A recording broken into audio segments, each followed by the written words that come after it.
Et direction New York, nous retrouvons Elisabeth Guedel, notre correspondante. Bonsoir Elisabeth.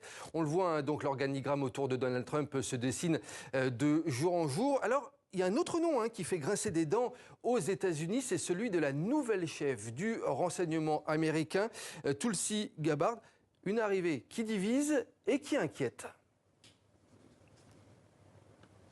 Et oui, Tulsi Gabbard, si le choix de Donald Trump est confirmé, aura un poste énorme, stratégique. Elle sera chef du renseignement américain. Ça veut dire qu'elle supervisera 16 agences, dont le FBI pour le renseignement intérieur et le contre-espionnage, la CIA pour le renseignement extérieur. Et puis elle va superviser tous les programmes ultra secrets de sécurité nationale. Donc vraiment un poste stratégique alors qu'elle n'a absolument aucune expérience dans le domaine du renseignement, ce qui inquiète le milieu. Puis surtout, elle a souvent critiquer ces agences, critiquer leur fiabilité. Alors elle partage de nombreuses vues de Donald Trump. Pourtant, il y a encore 2 ans, elle était au Parti démocrate. C'est une ancienne élue d'Hawaï au Congrès américain.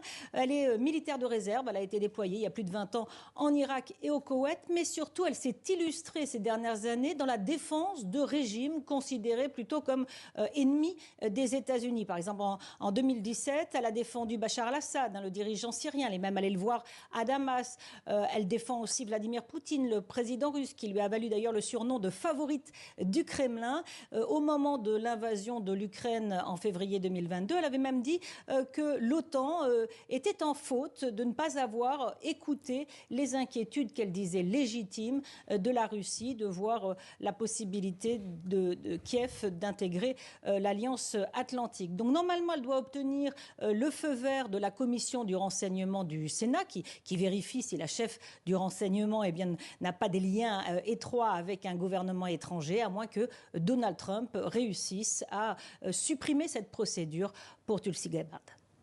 Elisabeth Guedel à New York aux États-Unis. Merci beaucoup Elisabeth Guedel.